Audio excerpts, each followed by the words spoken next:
Students, good morning ആൾ. കഴിഞ്ഞ ക്ലാസ്സിൽ പഠിച്ച കാര്യങ്ങളൊക്കെ നിങ്ങൾ ഓർക്കുന്നുണ്ടാവുമല്ലോ അല്ലേ? കഴിഞ്ഞ ക്ലാസ്സിൽ നമ്മൾ പഠിച്ചത് മോൾ കൺസെപ്റ്റ് ആയിരുന്നു. അതുമായി തന്നെ ബന്ധമുള്ള ഒരു ഭാഗമാണ് നമ്മൾ ഇന്ന് പഠിക്കുന്നത്, മൊളാർ മാസ്. പേര് സൂചിപ്പിക്കുന്നത് പോലെ മൊളാർ മാസ് എന്ന് പറഞ്ഞാൽ mass of 1 mole of a substance ആണ്. എന്തായിരുന്നു 1 മോൾ എന്ന് പറഞ്ഞാൽ? Amount of substance that contain Avogadro number of particles. Avogadro number എത്രയാണെന്ന് നിങ്ങൾക്ക് അറിയാലോ അല്ലേ? 6.022 into 10⁻23. നൈട്രജൻ ആറ്റത്തിന്റെ അറ്റോമിക് മാസ് 14 നമുക്കറിയാം. അതിനെ ഗ്രാമിൽ പറയുവാണെങ്കിൽ ഗ്രാം അറ്റോമിക് മാസ് എന്ന് വിളിക്കും. That is 14 gram. ഇനി നൈട്രജൻ മോളിക്യൂളിനെയാണ് എടുക്കുന്നതെങ്കിലോ അതിന്റെ മോളിക്കുലാർ മാസ് ഗ്രാമിൽ നമ്മൾ പറയും. അപ്പോൾ ഗ്രാം മോളിക്കുലാർ മാസ് ആണ്. That is 28 gram.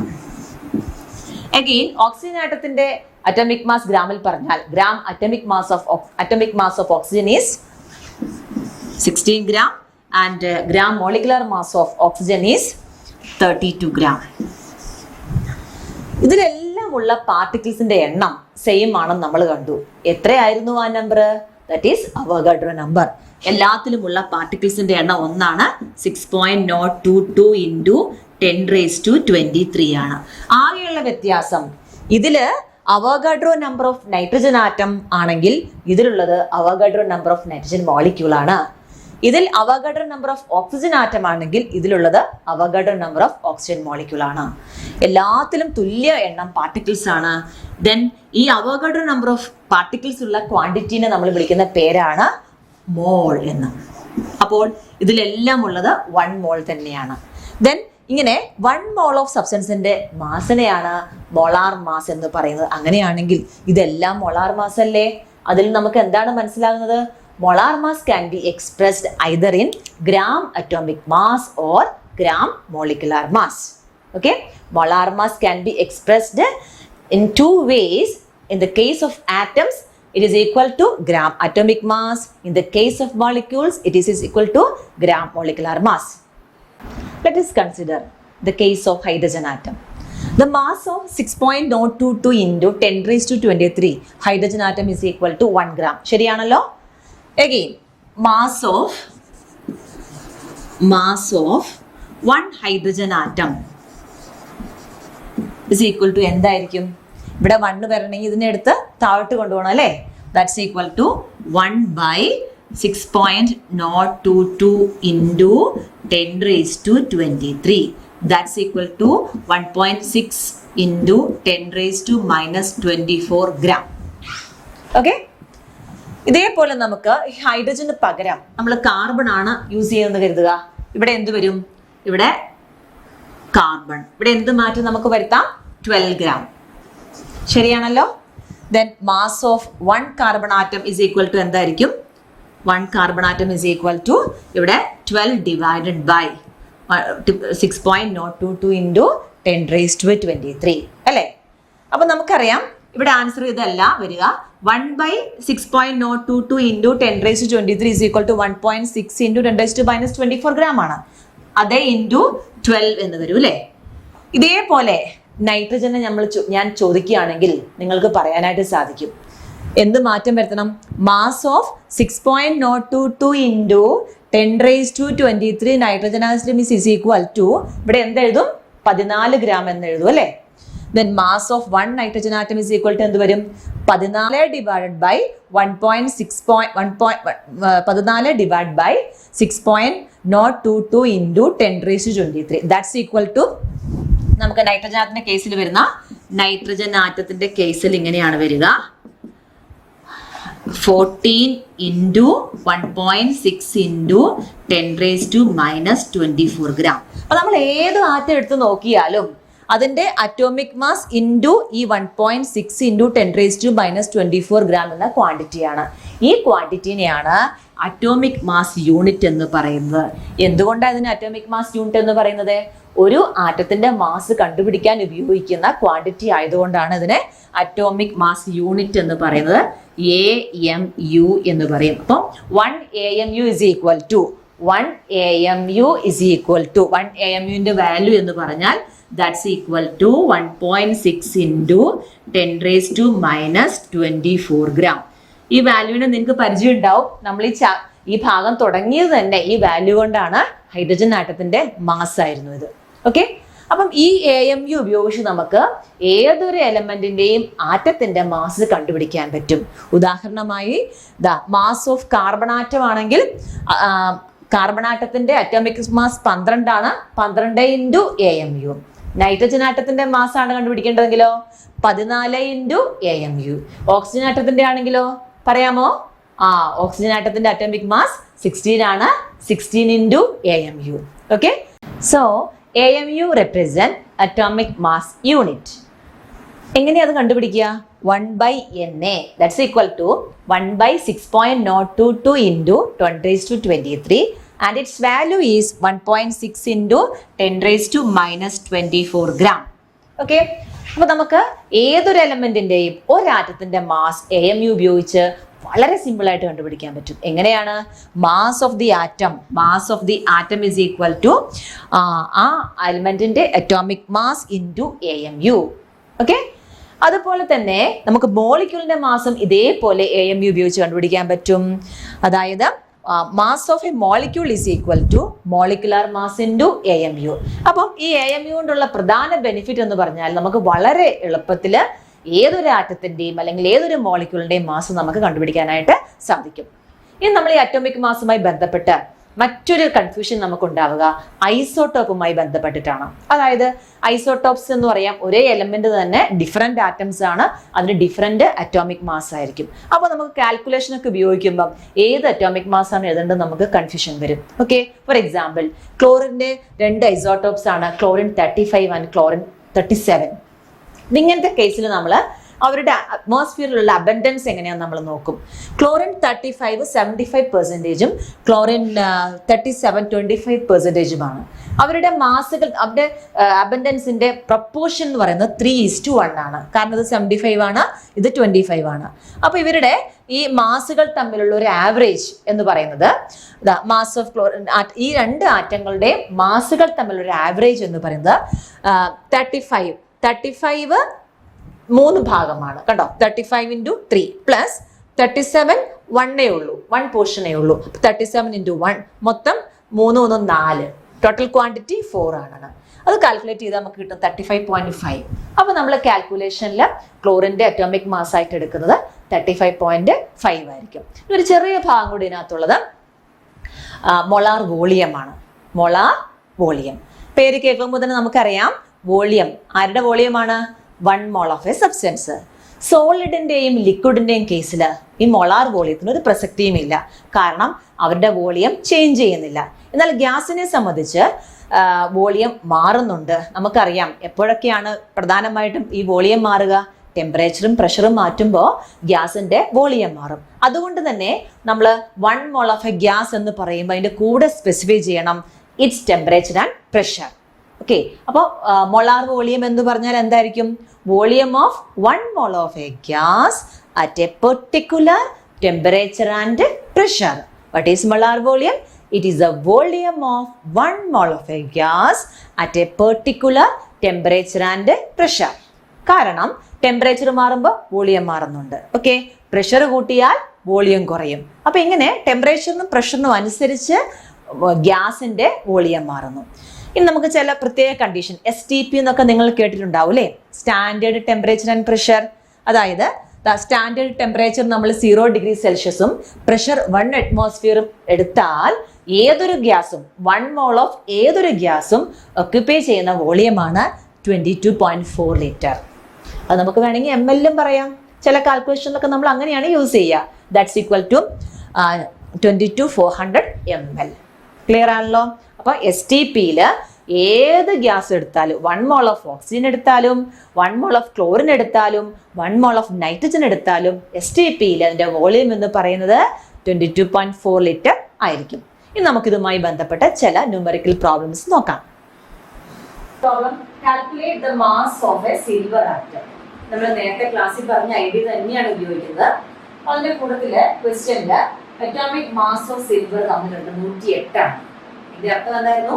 108 പ്രാവശ്യം is greater than 1/12 of the mass of a carbon atom എന്നാണ്. ഓക്കെ, അപ്പൊ നമുക്ക് അറിയാവുന്ന കാര്യം the mass of 6.022 into 10 raised to 23 silver ആറ്റത്തിന്റെ mass ആണ് ഈ 108 ഗ്രാം എന്ന് പറയുന്നത് അല്ലേ. അതായത് 108 ഗ്രാം എന്ന് പറഞ്ഞാൽ gram atomic mass of silver ആണ്. ദാറ്റ്സ് ഈക്വൽ ടു 1 മോൾ ആണ്. 1 മോളിൽ അടങ്ങിയ പാർട്ടിക്കിൾസിന്റെ എണ്ണം എന്ന് പറയുന്നത് 6.022 into 10 raised to 23 ആണ്. അപ്പൊ അറിയാവുന്ന കാര്യം നമ്മളോട് എഴുതി വെച്ചു. അപ്പൊ ഇത്രയും എണ്ണം സിൽവർ ആറ്റത്തിന്റെ മാസ് നമുക്ക് അറിയാമെങ്കിൽ ഒരു ആറ്റത്തിന്റെ മാസ് എന്ന് പറയുമ്പോൾ എന്ത് ചെയ്യണം? ഇവിടെ ഒന്നാകുമ്പോൾ ഇതെടുത്ത് ഇങ്ങോട്ട് കിലോ അല്ലേ. 108/6.022 into 10 raised to 23. പരീക്ഷയ്ക്ക് നിങ്ങൾക്ക് കാൽക്കുലേറ്റർ യൂസ് ചെയ്യാം. ഓക്കെ, എന്നിരുന്നാലും നിങ്ങൾ പരമാവധി ചെയ്യണം. അതുപോലെ തന്നെ പല രീതിയിൽ ഈ മോൾസുമായി അല്ലെങ്കിൽ നമ്പർ ഓഫ് ആറ്റംസുമായി ബന്ധപ്പെട്ട പ്രോബ്ലംസ് നമുക്ക് ചെയ്യാൻ പറ്റും. ഏറ്റവും സിമ്പിൾ ആയ മെത്തേഡ് നമ്മൾ ഫോളോ ചെയ്യണം. ഓക്കെ, ഈ പ്രോബ്ലം ക്ലിയർ ആയല്ലോ. ഇനി രണ്ടാമതായിട്ട് calculate the mass of 1 molecule of water. അതറിയണമെങ്കിൽ ആദ്യം തന്നെ വാട്ടറിന്റെ മോളിക്കുലർ മാസ് എന്താണെന്ന് അറിയണം. വാട്ടറിന്റെ മോളിക്കുലർ മാസ് അറിയണമെങ്കിൽ വാട്ടർ എന്ന് പറഞ്ഞാൽ H2O ആണ് അല്ലെ. 2 ഹൈഡ്രജൻ ആറ്റം ആണ് ഉള്ളത്. ഒരു ഹൈഡ്രജൻ ആറ്റത്തിന്റെ മാസ് 1 ആണെങ്കിൽ 2 ഹൈഡ്രജൻ ആറ്റത്തിന്റെ മാസ് 2 ആയിരിക്കും. ഓക്സിജൻ ആറ്റത്തിന്റെ അറ്റോമിക് മാസ് 16 ആയിരിക്കും. മൊത്തം 18 ഗ്രാം ആണ് ഹൈഡ്രജൻ മോളിക്യൂളിന്റെ അറ്റോമിക് മാസ് എന്ന് പറയുന്നത്. സോ മാസ് ഓഫ് ഇവിടെയും അതുപോലെ തന്നെയാണ്. നമുക്കറിയാം വാട്ടറിന്റെ ഗ്രാം അറ്റോമിക് മാസ് ആണ് 18 ഗ്രാം എന്ന് പറയുന്നത്. That's equal to 1 mole. That's equal to Avogadro number of water molecules. ഈ Avogadro number of water moleculesന്റെ മാസ് ആണ് 18 ഗ്രാം. അങ്ങനെയാണെങ്കിൽ ഒരു വാട്ടർ മോളിക്യൂളിന്റെ മാസ് എന്ന് പറയുമ്പോൾ ഈ Avogadro നമ്പർ എടുത്ത് താഴോട്ട് പോകും. 18/6.022 into 10 raised to 22 ഗ്രാം. ഇനി നമുക്ക് മൂന്നാമത്തെ പ്രോബ്ലത്തിലേക്ക് കടക്കാം. Calculate the number of molecules present in 1 gram water. Okay, നമുക്ക് ആകെ അറിയാവുന്നത് അതിൻ്റെ gram molecular mass is equal to 1 mole എന്നാണ്. The gram molecular mass of water is 18 gram. 18 ഗ്രാമിനകത്തുള്ളത് Avogadro number of water molecules ആണ്. ഓക്കെ, 18 ഗ്രാമിനകത്തുള്ളത് Avogadro number of molecules ആണ്. അത് നമ്മൾ എഴുതി വെച്ചു. അങ്ങനെയാണെങ്കിൽ 1 gram ഓഫ് വാട്ടറിൽ എന്തായിരിക്കും ഉള്ളത്? ഇവിടെ 1 ഇടുമ്പം 18 താഴോട്ട് പോകും. 6.022 into 10 raised to 23 divided by 18. Okay, ഞാൻ പറഞ്ഞു പ്രോബ്ലം നമുക്ക് പല രീതിയിൽ ചെയ്യാം. എളുപ്പമുള്ള രീതിയാണ് നിങ്ങൾ ഫോളോ ചെയ്യേണ്ടത്. ഞാനിവിടെ ഒരെണ്ണം ചെയ്യുമ്പോൾ നിങ്ങൾ ഇതുപോലെ സിമിലർ ആയിട്ടുള്ള ഒരുപാട് പ്രോബ്ലംസ് ട്രൈ ചെയ്യുക. ടെക്സ്റ്റ് ബുക്കിലുള്ള പ്രോബ്ലവും ചെയ്ത് നിങ്ങൾ നല്ലൊരു പ്രാക്ടീസ് വന്നെങ്കിൽ നിങ്ങൾക്ക് ഇതുമായി ബന്ധപ്പെട്ട് ഏത് വന്നാലും ചെയ്യാനായിട്ട് പറ്റുള്ളൂ. അടുത്തത് calculate the number of atoms present in 25 gram of carbon. Okay, calculate the number of atoms present in 25 gram of carbon. 12 gram of കാർബണിൽ നമുക്കറിയാം നമ്മുടെ ഐഡിയ തന്നെ 6.022 into 10 raised to 23 ആറ്റംസ് ആണ് ഉള്ളത്. അങ്ങനെയാണെങ്കിൽ 1 gram കാർബണിൽ നമുക്ക് കണ്ടുപിടിക്കാൻ പറ്റുമല്ലോ അല്ലേ. 1 gram of carbon is equal to 12 താഴേക്ക് എടുത്താൽ ഇങ്ങനെ കിട്ടും. എഗെയിൻ ഒന്നിന്റെ അറിയാമെങ്കിൽ 25 gram കാർബൺ ആറ്റത്തിന്റെ മാസ് നമുക്ക് കണ്ടുപിടിക്കാൻ പറ്റും. എണ്ണവും കണ്ടുപിടിക്കാൻ പറ്റും. 6.022 into 10 raised to 23 into 25 divided by 12. ഇത് നിങ്ങൾക്ക് മനസ്സിലാക്കിയത് വളരെ എളുപ്പമാണ്. ഒരു പേനയ്ക്ക് 5 രൂപയാണെങ്കിൽ 10 പേനയ്ക്ക് എത്ര രൂപയാന്ന് പറയുന്നത് പോലെ തന്നെ അത്രയും സിമ്പിൾ ആയ ഒരു ലോജിക്ക് ഉപയോഗിച്ച് നമുക്ക് ഈ പ്രോബ്ലം എല്ലാം ട്രൈ ചെയ്യാനായിട്ട് സാധിക്കും. Our next problem is how many oxygen atoms are present in 50 gram of calcium carbonate. 50 gram of calcium carbonate ഉള്ള ഓക്സിജൻ ആറ്റത്തിന്റെ എണ്ണമാണ് നമുക്ക് മനസ്സിലാകേണ്ടത്. ആദ്യം നമുക്ക് അറിയേണ്ടത് 50 gram ഓഫ് കാൽഷ്യം കാർബണേറ്റിൽ എത്ര കാൽഷ്യം കാർബണേറ്റ് മോളിക്യൂൾസ് ഉണ്ടെന്ന് അറിയണം. എങ്കിൽ മാത്രമേ പിന്നീട് നമുക്ക് അതിനകത്തുനിന്ന് ഓക്സിജൻ ആറ്റത്തിന്റെ എണ്ണം കണ്ടുപിടിക്കാനായിട്ട് സാധിക്കുകയുള്ളൂ. ഓക്കെ, നമുക്കറിയാവുന്നത് 1 mole ഓഫ് സബ്സ്റ്റൻസിന്റെ mass it's gram molecular mass ആണ്. അപ്പോൾ ആദ്യമായിട്ട് അറിയേണ്ടത് കാൽഷ്യം കാർബണേറ്റിന്റെ മോളിക്കുലർ മാസ് ആണ്. കാൽഷ്യത്തിന്റെ അറ്റോമിക് മാസ് 40, കാർബണിന്റെ 12, ഓക്സിജന്റെ 16 ആണ്. 3 എണ്ണം ഉള്ളപ്പോൾ 48. ഇപ്പം എല്ലാം കൂടി ചേർക്കുമ്പോൾ 100 gram ആണ് കാൽഷ്യം കാർബണേറ്റിന്റെ molecular mass. That's equal to 1 mole. That's equal to Avogadro number of calcium carbonate molecules. അത് ക്ലിയർ ആണല്ലോ. അതായത് 100 gram ഓഫ് കാൽഷ്യം കാർബണേറ്റിലുള്ളത് Avogadro number of calcium carbonate molecule ആണ്. നമ്മുടെ ക്വസ്റ്റ്യൻ ഇതാണ്, 50 ഗ്രാം കാൽഷ്യം കാർബണേറ്റിൽ എത്ര കാൽഷ്യം കാർബണേറ്റ് മോളിക്യൂൾ ഉണ്ടെന്ന് നമുക്ക് ആദ്യം നോക്കണം. ഇവിടെ 100 ഗ്രാമിന്റെ അറിയാമെങ്കിൽ അതിന്റെ ജസ്റ്റ് പകുതിയല്ലേ 50, അങ്ങനെയാണെങ്കിൽ ഇതിന്റെ പകുതി ആയിരിക്കില്ല ഇത്. അങ്ങനെ വേണമെങ്കിൽ നമുക്ക് ചെയ്യാം. അല്ലെങ്കിൽ നമ്മൾ നേരത്തെ ചെയ്ത പോലെ തന്നെ 1 gram ഓഫ് കാൽഷ്യം കാർബണേറ്റ് കണ്ടുപിടിക്കുക, പിന്നീട് ഇൻറ്റു 50 ഗ്രാമിന്റെ കണ്ടുപിടിക്കുക. അങ്ങനെ വേണമെങ്കിലും ചെയ്യാം, നിങ്ങൾക്ക് ഇഷ്ടമുള്ള മെത്തേഡ് ചെയ്യാം. എനിവേ നമുക്ക് 50 gram ഓഫ് കാൽഷ്യം കാർബണേറ്റിലുള്ള കാൽഷ്യം കാർബണേറ്റ് മോളിക്യൂൾസിന്റെ എണ്ണം കിട്ടി. ഇനി നമുക്കറിയാം ഒരു കാൽഷ്യം കാർബണേറ്റിനകത്ത് 3 ഓക്സിജൻ ഉണ്ട്. അങ്ങനെയാണെങ്കിൽ ഇത്രയും കാൽഷ്യം കാർബണേറ്റ് മോളിക്യൂളിനകത്ത് അതിന് എന്ത് ചെയ്യണം? ഇൻറ്റു 3 ചെയ്യണം. പിടികിട്ടിയോ? ഒരു കാൽഷ്യം കാർബണേറ്റിനകത്ത് തന്നെ നമുക്ക് എന്തുണ്ട്? 3 ഓക്സിജൻ ആറ്റം ഉണ്ട്. ഓക്കെ, അപ്പോൾ ഇത്രയും Avogadro number of calcium carbonate മോളിക്യൂളിനകത്തെ ഓക്സിജൻ ആറ്റത്തിന്റെ എണ്ണം കണ്ടുപിടിക്കേണ്ട എന്ത് ചെയ്യണം? ഈ മൊത്തത്തിലുള്ള വാല്യൂവിനെ ഇൻറ്റു 3 ചെയ്താൽ നമുക്ക് total number of oxygen atom കിട്ടും. ക്ലിയർ ആയല്ലോ? ഇനി അടുത്ത problem, calculate the number of molecules present in 1 ml of oxygen atoms at STP. STP എന്ന് കണ്ടാൽ തന്നെ നിങ്ങൾ ഓർക്കണം, STPയിൽ ഏതൊരു ഗ്യാസിന്റെയും വോളിയം എന്ന് പറഞ്ഞാൽ 22.4 ലിറ്റർ ആയിരിക്കും. ML പറഞ്ഞാൽ 22,400 ml ആയിരിക്കും. അതാണ് നമ്മൾ ആദ്യം എഴുതി വെക്കുന്നത്. 22,400 ml of oxygen is equal to 1 mole ആണ്. That is equal to Avogadro number. അപ്പം ഇത്രയും ml ഓക്സിജനകത്ത് Avogadro number of oxygen molecules ഉണ്ട്. അങ്ങനെയാണെങ്കിൽ 1 ml ഓഫ് ഓക്സിജൻ ആറ്റത്തിന് 1 ml ഓഫ് ഓക്സിജനിൽ എത്ര മോളിക്യൂൾസ് ഉണ്ടാവും? ഇതിനെ ഡിവൈഡ് ചെയ്യുക, അത്രയും മോളിക്യൂൾസ് ആണ് നമുക്കുണ്ടാവുക. ഓക്കെ, ക്ലിയർ ആയെന്ന് കരുതുന്നു. ഇപ്പൊ STP എപ്പോൾ കണ്ടാലും നിങ്ങൾ നമ്മുടെ ഐഡിയ ഇതാണ്, എത്രയും 22,400 ml അവഗാഡ്രോ നമ്പറാണ്. അത് വെച്ച് നമുക്ക് വളരെ സിമ്പിൾ ആയിട്ട് കണ്ടുപിടിക്കാനായിട്ട് പറ്റും. ഇനി നമ്മുടെ അടുത്ത problem, calculate the number of moles in 11 gram of carbon dioxide ആണ്. 11 ഗ്രാമിൽ എത്ര മോൾസ് ഉണ്ട് നമുക്കറിയില്ല. പക്ഷെ നമുക്കറിയാം കാർബൺ ഡൈ ഓക്സൈഡിന്റെ മോളിക്കുലാർ മാസ് ആയ 44 ആണ്. അത് ഗ്രാം മോളിക്കുലാർ മാസ് 44 ഗ്രാം ആണ്. ഈ 44 ഗ്രാമിൽ 1 മോൾ ആണ് അടങ്ങിയിരിക്കുക നമുക്കറിയാം. ആ ഐഡിയ നമ്മൾ ആദ്യം എഴുതി. 44 gram of carbon dioxide contain 1 mole. അങ്ങനെ 1 gram ഓഫ് കാർബൺ ഡൈ ഓക്സൈഡിൽ എത്ര മോൾസ് ഉണ്ടാവും? 1/44 മോൾസ്. അങ്ങനെയാണെങ്കിൽ 11 gram ഓഫ് കാർബൺ ഡൈ ഓക്സൈഡിൽ ഉണ്ടാവുക 1/44 ഇൻറ്റു 11 മോൾസ് ആണ്. പിടികിട്ടിയല്ലോ? നമ്മുടെ നേരത്തെ പ്രോബ്ലത്തിന്റെ അതേ ഐഡിയ തന്നെയാണ്. ഇനി നമ്മളോട് ചോദിക്കുകയാണ്, എത്ര ഗ്രാം ചോദിച്ചാലും നമുക്ക് 1 ഗ്രാമിന്റെ അറിയാമെങ്കിൽ അത് വെച്ച് മൾട്ടിപ്ലൈ ചെയ്ത് ചെയ്യാനായിട്ട് പറ്റും. അപ്പോൾ ഡിയർ സ്റ്റുഡൻസ്, നമ്മുടെ ഇന്നത്തെ ക്ലാസ് ഇവിടെ വൈൻഡ് അപ്പ് ചെയ്യാണ്. നമ്മൾ ഇന്ന് പഠിച്ചത് കുറച്ച് തിയറട്ടിക്കൽ പോർഷനും കുറച്ച് പ്രോബ്ലംസുമാണ്.